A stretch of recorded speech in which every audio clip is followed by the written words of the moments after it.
developers, testers, and everyone who loves game design.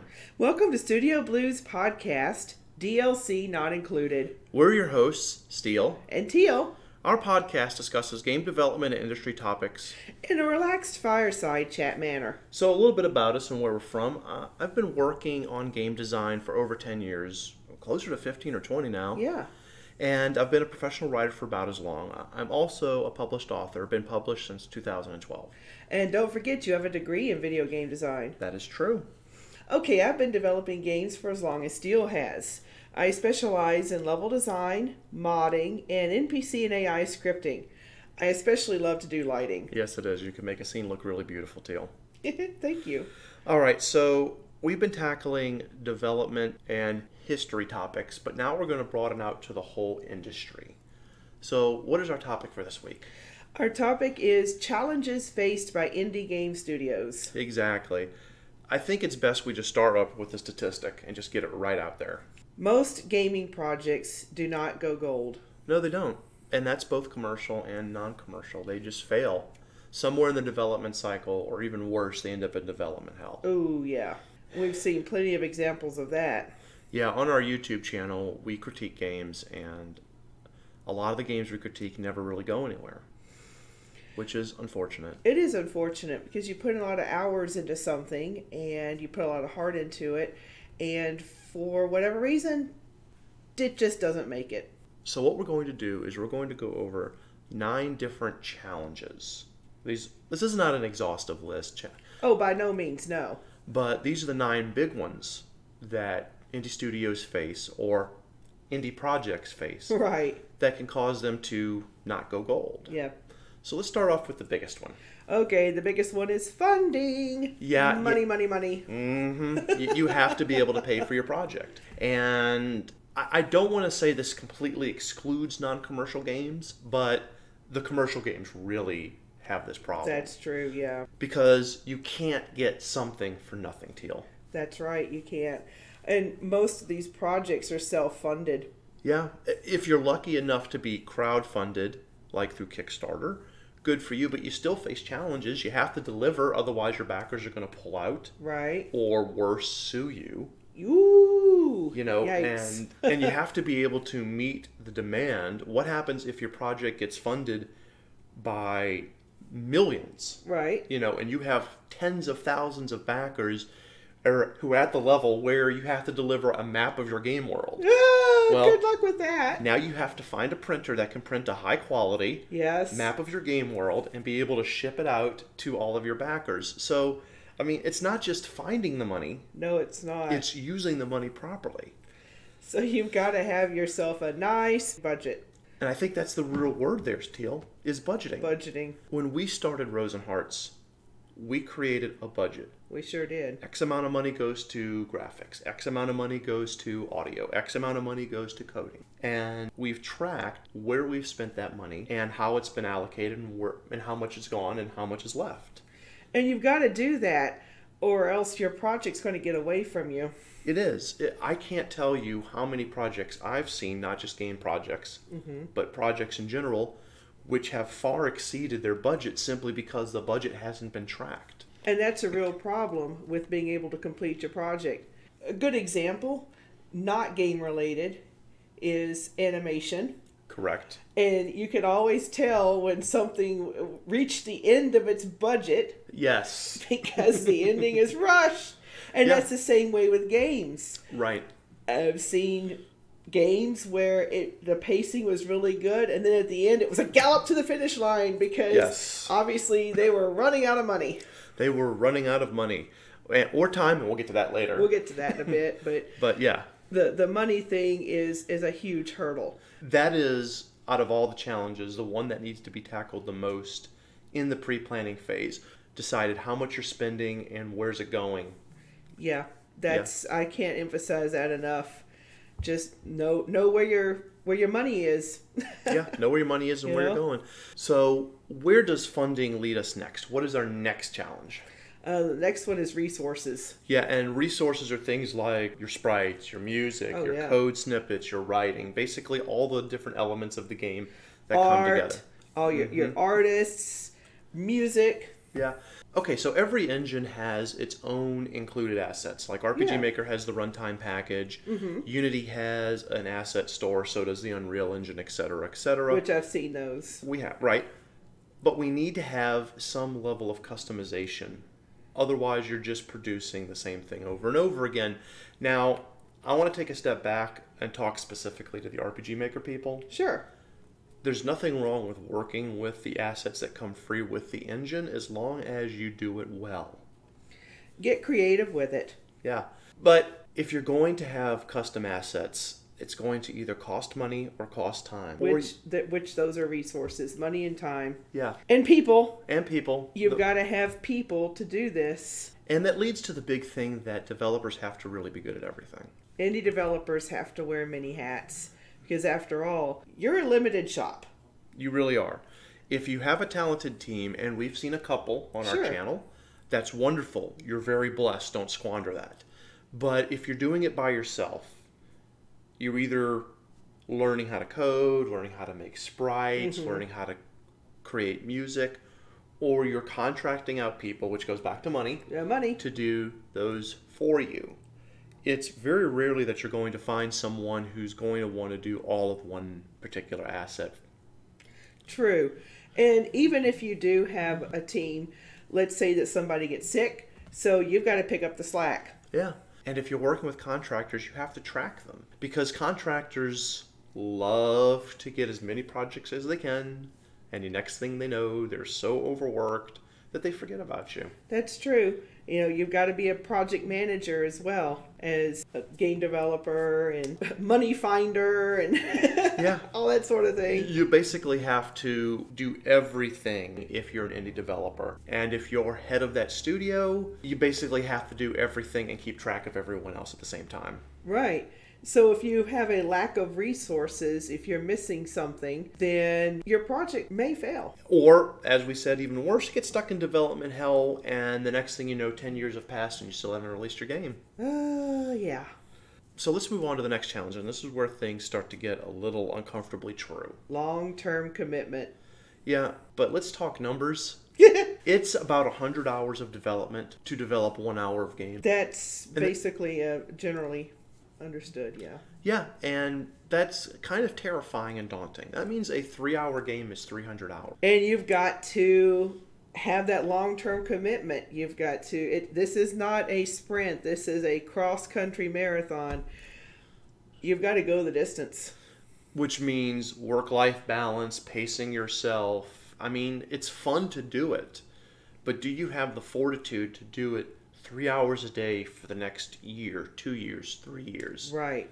You know, and if your project is really large, which we will talk about that, you need to have a long-term vision from the get-go. It seems like, once again, you've got to be a bit of a project manager. You do. You do. Set your goals. Yeah, set your goals. But getting back to long-term commitment, you've got to be willing to give up some things in order to finish your game.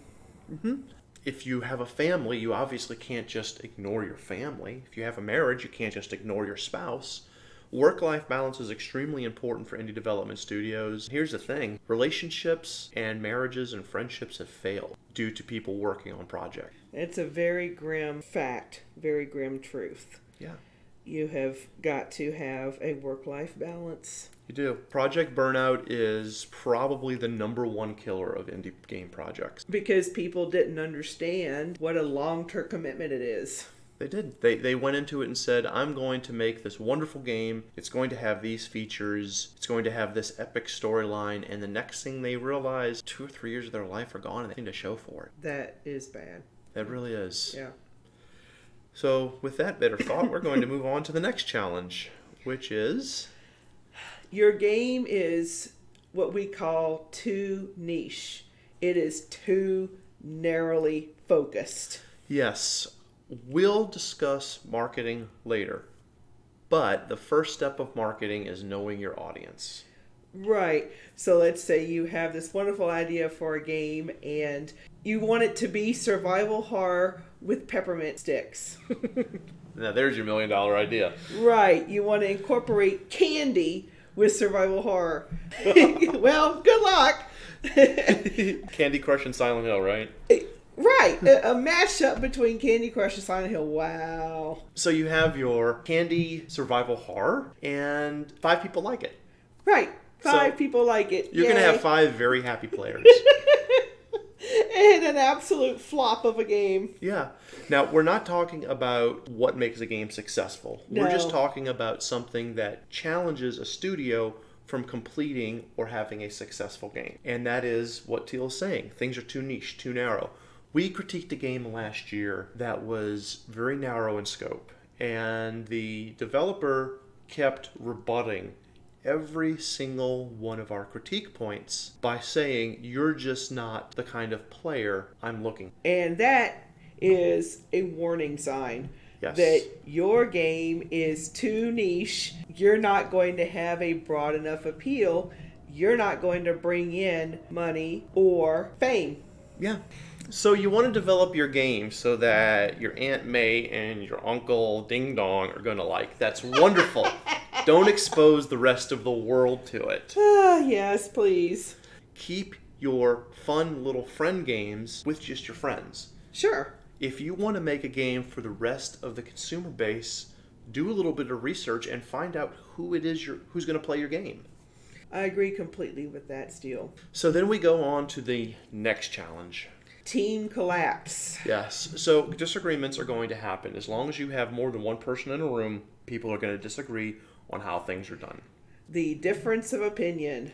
And you should have that. Difference of opinion, debate, leads to a better generation and a better evolution of ideas. It does. It leads to a better product overall. It does.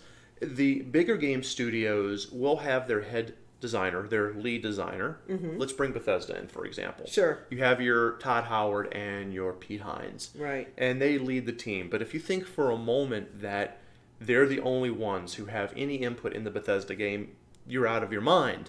The whole team brings the project to life with their ideas. Yes, Massive brainstorming sessions. And that's what indie studios should have. It should never be just one person saying, this is the game we're creating, no wiggle room, make my design happen. Because guess what? That's not going to work. No, it isn't.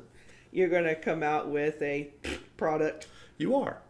But Team Collapse is responsible for quite a number of games never seeing the light of day. Yeah. It's inevitable that you're going to have your disagreements, but how you handle those are important. Yes, it is. One of the things that I've always felt is, first off, walk into creation of your team with a clear vision. Yes. Because no one wants to be part of a group that is constantly shifting its goalposts. That's very true. People don't want to feel like their time is being wasted. No, they don't. They also don't want to feel like their input's not valued. That is also true. I would be curious as to how some of the more successful teams that have put together games that we've critiqued handle disagreements. Okay, so during team formation, have your vision, and also figure out how to work a consensus whenever there's a disagreement. Is there one person who makes a final arbitration? Do you put it to vote? Does it have to be unanimous? Team consensus? Right. What is your methodology for resolving disputes? Have all of that ahead before you really start your game. And again, that goes back to managing your project. Yeah. I'm starting to see a theme here. Yeah, really? Project Management 101. Exactly. All right, so what is our next challenge? That would be the size of your project, sir. That's a big one. And I say this with a warning label to every single budding developer out there. Start small. Oh, yes. Your project is likely going to stall, fail before deployment, or fail after deployment. Right. If it is your first project and it's very large. Yeah. Make something small, something that is manageable, something that you can get done in a relatively short amount of time, and focus. Yeah, focus. Focus on one or two details, one or two mechanics, and that's it. We learned the hard way about keeping your project small and manageable with our first game that we tried to develop. What was that, 12 years ago?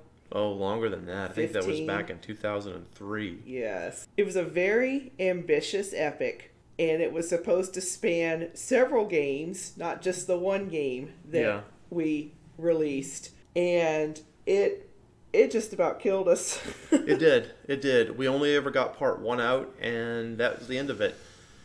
So, unfortunately, it's an incomplete story because we just overestimated the scope. We sure did. Overestimated the size. I think, as a good case, we can bring up the game Trom. Trom was that team's first game. Yes. And they kept it at a manageable size, Yes. a manageable scope, and I have really high hopes for that team because they've learned from what they've done, and moving forward and applying it to their future projects, they're going to make their games longer and wider in scope. Mm-hmm. And I think they're going to be very successful because they're doing it right. They are doing it right. And that's what you need to do when you start out is keep it small, keep it focused. Yeah. So we're almost done, but the next one is very serious. And that is Work theft. copyright infringement. The stealing of intellectual property. And that is a massive issue, especially if you're releasing your game in pieces, if you're releasing demos of your game, Right. or if you're part of a community where you release bits of your game, either parts of code, screenshots, assets, etc. Right. There's always the possibility that someone is going to steal your work. And that's devastating, not only for your own momentum, but it can be a showstopper to your game. It can be. Now, you can't copyright a mechanic. Like, for example, you can't copyright the draw system used in Final Fantasy VIII. You can't copyright I pull a spell out of an enemy. But you can copyright art, music, writing, code, and you should. You absolutely should to protect yourself. There's nothing worse than you're about to release a game and then somebody else beats you to the punch with a similar game that has your graphics and your assets and some of your music. That's horrible. That's a horrible thought. It is. And the game development community is not as large as you think it is. So people are really good at policing others. Asset theft is very much frowned upon. It will get you blacklisted, but here's the rub. If you haven't copyrighted your work, you have no legal recourse. And it doesn't matter if everyone else in the community shuns the thief. If the thief is able to successfully steal the assets and use them to turn a profit, you have no legal recourse if you haven't copyrighted your work. So protect yourself. Look into the copyright laws for your country. See what it takes. Is your work protected the moment you created it, or do you have to actually get a copyright on it? But just do your research. Yeah. And keep yourself vigilant. Look out and see, is someone using work that's similar to yours? Learn to encrypt your files. Find ways to keep your work safe. Right.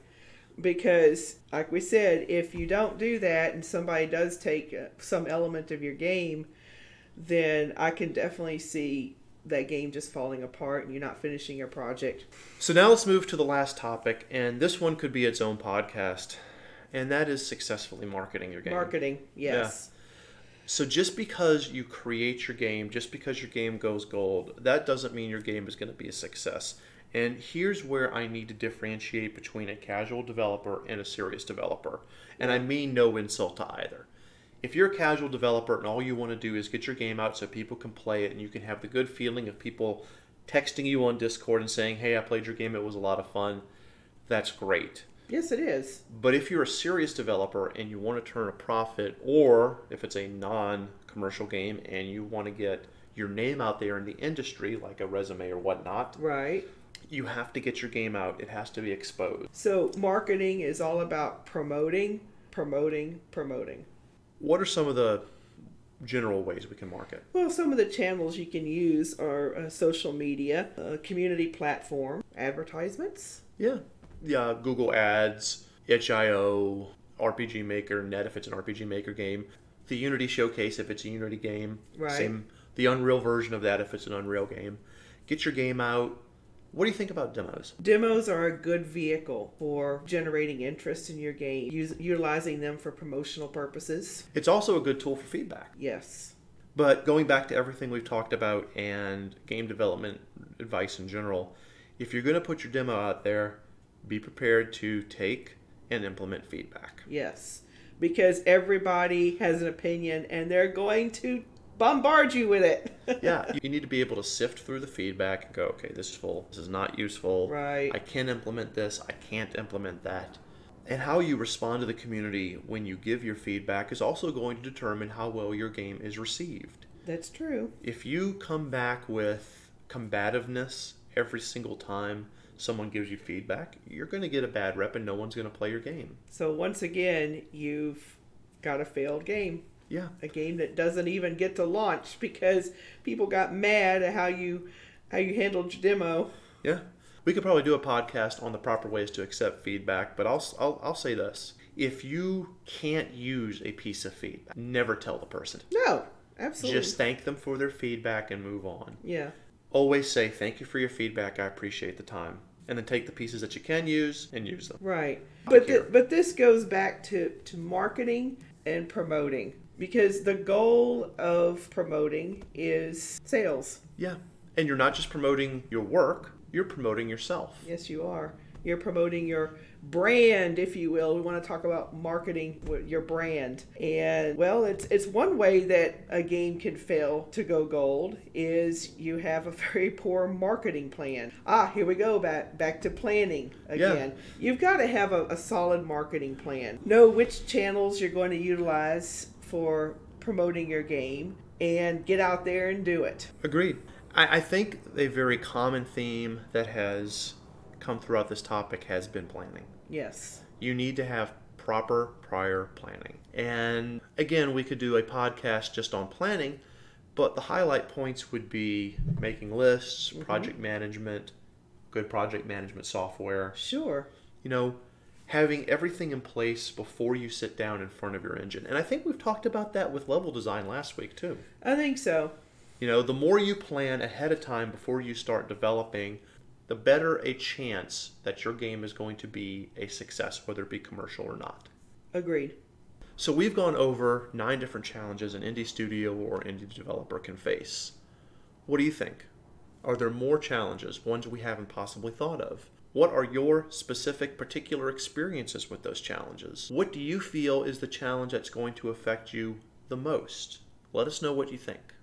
We value your feedback, and who knows, maybe you'll be able to help someone else get over their hump so that they can get their game out. Thank you for joining us on this podcast. This has been our first real general game industry topic, and we'd like to hear from you as to whether or not you want more on this, or do you want us to focus more on game development? Right. Thank you very much for listening to our podcast. We value your input, so make sure you let us know. Right, and join us next time for DLC Not Included. And remember, anyone can give you the key, but you have to go through the door.